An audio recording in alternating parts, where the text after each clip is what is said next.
Assalamualaikum warahmatullahi wabarakatuh. Waalaikumsalam. Kami CGP Angkatan 7 asal Cirebon hari ini akan membuat tugas melaksanakan coaching. Dalam hal ini saya sebagai pengamat dan rekan saya Bapak Kaba sebagai coach dan Bapak Solihin sebagai coaching. Untuk mempersingkat waktu, marilah kita memulai acara coaching pada hari ini. Assalamualaikum warahmatullahi wabarakatuh, Bapak Kaba. Waalaikumsalam. Ini ada sedikit pertanyaan dari saya sebagai pengamat kepada Pak Kaba. Kira-kira rubrik penilaian percakapan coaching kali ini menggunakan apa, Pak Kaba ya? Mungkin untuk rubrik penilaian percakapan coaching kita hari ini kita akan menggunakan yang dengan alur tirta, Pak. Oh, benar kita. Kira-kira kompetensi coaching apa yang ingin dikembangkan dalam alur tirta tersebut, Pak? Mungkin di antara kompetensi inti yang ada dalam kompetensi coaching ya Pak ya, saya merasa bahwa kemampuan terkait dengan coaching ini mungkin saya ingin mengembangkan yang kompetensi mendengarkan aktif, Pak Sol. Oh gitu ya. Iya. Nah, kira-kira kompetensi mana yang secara spesifik ingin diobservasi oleh Pak Kaba? Ya. Kalau secara spesifiknya dari kompetensi yang tadi disampaikan oleh saya, mungkin kompetensi untuk menyimak topik pembicaraan dengan baik, Pak Sol. Sekarang indikator ketercapaian dari tujuan pengembangan yang diinginkan oleh Pak Kaba kira-kira apa saja? Untuk indikator ketercapaian yang mungkin akan menjadi ukuran dalam percakapan coaching nanti adalah kemampuan saya dalam menangkap inti pembicaraan selama coaching. Baiklah, itulah pertanyaan dari saya sebagai observer. Selanjutnya kami serahkan kepada Pak Kaba sebagai coach. Waktu kami persilahkan. Ya, terima kasih Pak Sol.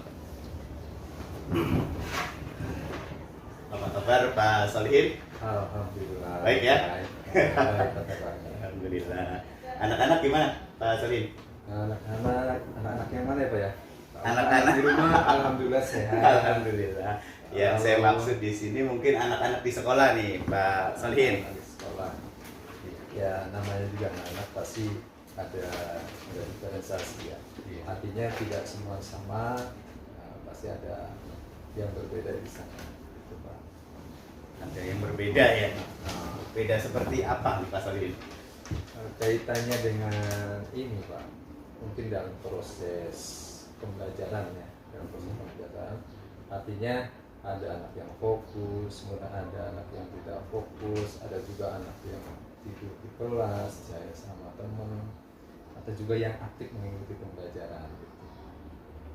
Tapi sepertinya di sini yang saya tangkap tadi dari Pak Solihin ada sedikit keresahan nih ya. Oh iya benar-benar. saya sedikit resah ya, sedikit resah. Artinya dalam proses pembelajaran di kelas, khususnya di kelas 11 IPS 3 itu ada beberapa anak yang kurang mengikuti proses pembelajaran dengan baik. Artinya mereka tidak fokus, kemudian ada juga yang tidur, ada juga yang jahil, tapi ada juga yang fokus pada proses pembelajaran. Dan ini seringkali terjadi ketika saya masuk ke kelas 11 IPS 3 itu. Jadi ada anak yang tidak fokus, tidur ketika jam pelajaran dan jahil begitu ya Pak? Benar. Ini kira-kira kalau secara jumlahnya banyak nggak nih Pak? Kalau dari segi jumlahnya sih tidak terlalu banyak ya. Artinya paling cuma 2-3 orang. Tapi dari 2-3 orang itu bisa berakibat pada kelas keseluruhan. Bisa mengakibatkan ini ya pembelajaran yang terganggu mungkin ya seperti itu Pak. Kan kasihan yang udah fokus, nanti pada akhirnya ketika melihat temannya seperti itu fokusnya hilang lagi. Gitu. Wah. Setuju. Terus harapan Pak Solihin dari pembicaraan kita ini kira-kira apa nih Pak Solihin? Mau apa nih Pak Solihin? Kalau harapan saya sih, saya bisa menemukan solusi, ya, saya bisa menemukan solusi bagaimana caranya agar suasana pembelajaran saya di kelas 11 kelas 3 itu kondusif. Menginginkan pembelajaran yang kondusif. Ini. Lalu untuk suasananya sendiri sementara ini di kelas itu seperti apa, Pak? Suasananya ya, kalau misalkan yang bersangkutan itu berulang, ya pasti rame lah ya, pasti rame. Kemudian kalau misalkan perasaan saya, kalau diukur secara skala itu dari 1 sampai 10, mungkin saya ada pada skala 5 ya, skala 5 gitu. Nah, mungkin saya juga belum melakukan penyelesaian gitu. Oh, berarti sementara ini kondisi pembelajaran di kelas Pak Solihin, kalau Pak Solihin ukur itu kira-kira di skala 5 ya? Skala 5 gitu. Itu dari ukuran ideal ya, Pak Solihin ya? Ukuran ideal sampai 10 misalkan ya. Kalau ukuran idealnya sendiri itu suasana pembelajaran seperti apa? Yang ideal itu yang seperti apa, Pak? Kalau dari skala ideal pasti kita pinginnya 10 ya. Tapi kita juga harus menyadari bahwasanya kita mengajar jam berapa dulu, karena semakin siang nanti semakin kurang juga fokus anak-anak terhadap proses pembelajaran. Ya mungkin kalau dilihat dari skalanya, saya sih nggak usah muluk-muluk lah, cukup sampai 8 aja. Yang penting ya si anak itu mengalami perubahan. Perubahan itu berasal dari diri anak itu sendiri itu, sehingga proses pembelajaran lebih kondusif lagi. Terus kira-kira nih untuk permasalahan yang disampaikan Pak Solihin di awal ini, kira-kira Pak Solihin punya rencana apa atau strategi atau gagasan atau ide seperti apa nih Pak Solihin? Kalau gagasan atau ide, mungkin saya berusaha melakukan pendekatan dulu terhadap anak, dalam artian saya menggali dulu permasalahan apa yang ada pada anak itu. Kemudian yang kedua, saya melibatkan wali kelas. Kemudian saya komunikasi dengan wali kelas. Saya juga melakukan komunikasi dengan pihak BK ya, yang mengetahui ya bagaimana cara mengatasi permasalahan seperti ini. Kemudian yang terakhir ya, saya akan melakukan komunikasi dengan orang tua siswa biar kita bisa mengetahui secara komprehensif permasalahan apa yang dialami oleh murid saya itu sebenarnya. Jadi nggak parsial gitu. Kalau misalkan nggak komprehensif, satu bisa terselesaikan, masalah baru gitu lagi. Oh, sebenarnya Pak Solihin sudah ada nih ya idenya ya. Seperti tadi menggali permasalahan yang ada dari siswanya ya Pak Solihin, itu yang pertama. Kemudian yang kedua coba berbicara dengan wali kelas ya Pak Solihin ya. Kemudian yang ketiga juga komunikasi dengan BK. Betul. Terus yang keempat komunikasi dengan orang tua ya Pak Solihin. Nah itu ada empat ide atau 4 gagasan yang bisa Pak Solihin lakukan ya. Tapi kira-kira dari keempat ide itu, apakah Pak Solihin akan eksekusi semuanya atau bagaimana? Atau ada nggak yang memungkinkan untuk dalam waktu dekat gitu? Atau mau dieksekusi semua? Seperti apa Pak Solihin? Saya nggak akan melakukan eksekusi secara keseluruhan ya. Artinya bagian pemanggilan orang tua itu pasti kaitannya dengan BK. Jadi nanti ya BK yang melakukan pemanggilan orang tua, kecuali kalau misalkan kita terhadap wali kelas ya, kita bisa melakukan komunikasi secara langsung. Lalu kemudian dari wali kelas biasanya diarahkan ke BK. Nah, itu.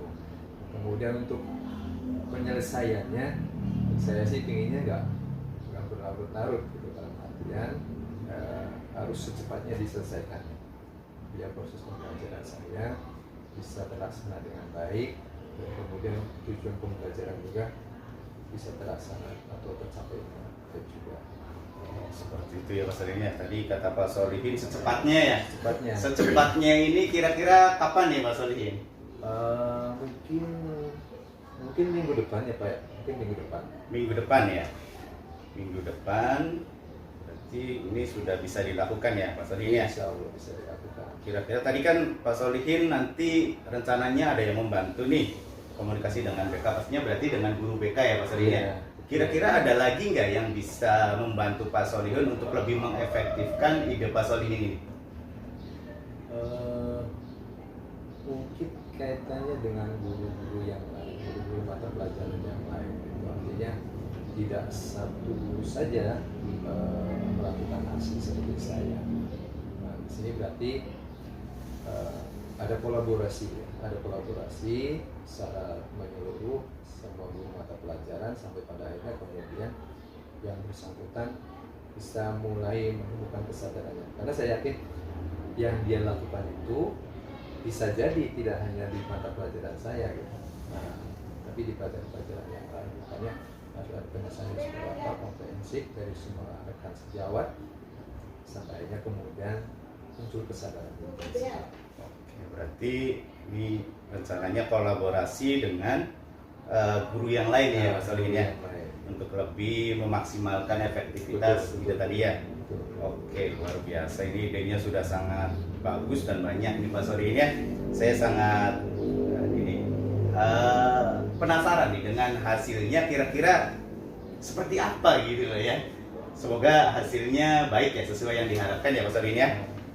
Harapannya seperti itu, tapi saya juga menyadari pasti ada kendala, pasti kendala yang muncul di lapangan. Kadang-kadang kita berharap 100%, tapi di lapangan kadang-kadang kurang dari 100%. Ada aja hambatan-hambatannya. Tapi untuk hambatan ini kira-kira ada nggak antisipasinya nih Mas? Antisipasinya atau belum sementara ini? Sementara belum saya temukan. Tapi saya bisa istilahnya itu mengestimasi kendala-kendala aja, kendala-kendalanya apa aja gitu. Misalkan gini, ketika pemanggilan orang tua, misalnya bisa saja anak itu Mbak ya tukang beca, ya nanti ke sekolah bilang aja ngakunya orang tua si A gitu, selesai. Kendala yang lain misalkan surat pemanggilan orang tua tidak sampai kepada orang tuanya gitu. Biasanya hal-hal yang pernah saya ambil seperti ini biasanya saya sampaikan lewat teman dekat dia gitu. Jadi suratnya nggak saya kasih ke dia, tapi ke teman dekat dia yang tahu rumah dia. Atau saya bisa menelpon orang tua yang bersangkutan untuk bisa hadir ke sekolah. Itu mungkin antisipasi saya yang jangka pendeknya. Oke, luar biasa, tadi sebetulnya Pak Solihin sudah membaca kendala-kendala atau hambatannya, tapi juga sudah siap dengan antisipasinya ya Pak Solihin. Oke, terima kasih Pak Solihin. Saya penasaran nih nanti hasilnya, progresnya seperti apa. Nanti saya juga ingin tahu nih Pak Solihin ya. Siap. Kemudian ini yang terakhir mungkin ya Pak Solihin ini. Terkait dengan pembicaraan kita hari ini, kira-kira apa yang sudah didapat Pak Solihin dari pembicaraan kita hari ini? Yang saya dapat dari pembicaraan kita hari ini, bahwasanya saya sudah menemukan salah satu opsi penyelesaian yang saya alami di pembelajaran saya, dan kemudian insya Allah saya juga akan menindaklanjuti hasil dari pembicaraan kita hari ini, dan semoga bisa berjalan lancar sesuai dengan rencana. Alhamdulillah ya Pak Solihin ya. Berarti dari pembicaraan kita ini ternyata Pak Solihin sudah bisa menemukan solusi dari permasalahannya ya Pak Solihin ya. Pokoknya itu saja Pak Solihin. Saya tunggu kabar dan progres yang tadi disampaikan oleh Pak Solihin ya. Siap Pak. Baik, terima kasih untuk pembicaraan kita hari ini. Mungkin dicukupkan sekian saja Pak Solihin ya. Assalamualaikum warahmatullahi wabarakatuh. Waalaikumsalam warahmatullahi wabarakatuh. Terima kasih kepada Pak Taba yang barusan melakukan praktek coaching dengan Bapak Solihin. Sebelum saya akhiri, saya ingin menanyakan beberapa hal kepada Pak Taba selaku coach. Yang pertama, apa saja yang menjadi indikator ketercapaian pengembangan yang diinginkan oleh Pak Taba? Yang menjadi indikator tadi kan di awal saya sudah sampaikan bahwa yang ingin dikembangkan adalah mendengarkan aktif ya Pak ya. Dan alhamdulillah tadi saya bisa melakukannya Pak. Di antaranya itu saya bisa memahami permasalahan atau inti yang dibicarakan, kemudian bisa menggali informasi dan juga bisa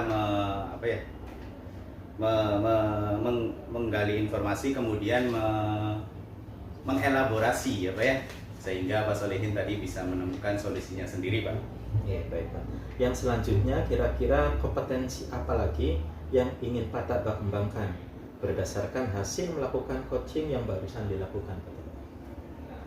Mungkin untuk kompetensi berikutnya di antara 3 kompetensi yang ada dalam kompetensi coaching ya Pak ya, saya lebih ingin mengembangkan di kehadiran penuh mungkin Pak, karena di situ kadang-kadang kita hilang fokus ketika sedang melakukan coaching Pak, dan saya sering kali goyah di situ. Mungkin itu Pak untuk berikutnya yang ingin saya kembangkan Pak Sol. Iya, amin. Mudah-mudahan cepat terlaksana. Amin. Demikian coaching yang bisa kami lakukan pada hari ini. Semoga semuanya cepat bisa dilaksanakan. Akhirul kalam, wassalamualaikum warahmatullahi wabarakatuh. Waalaikumsalam warahmatullahi wabarakatuh.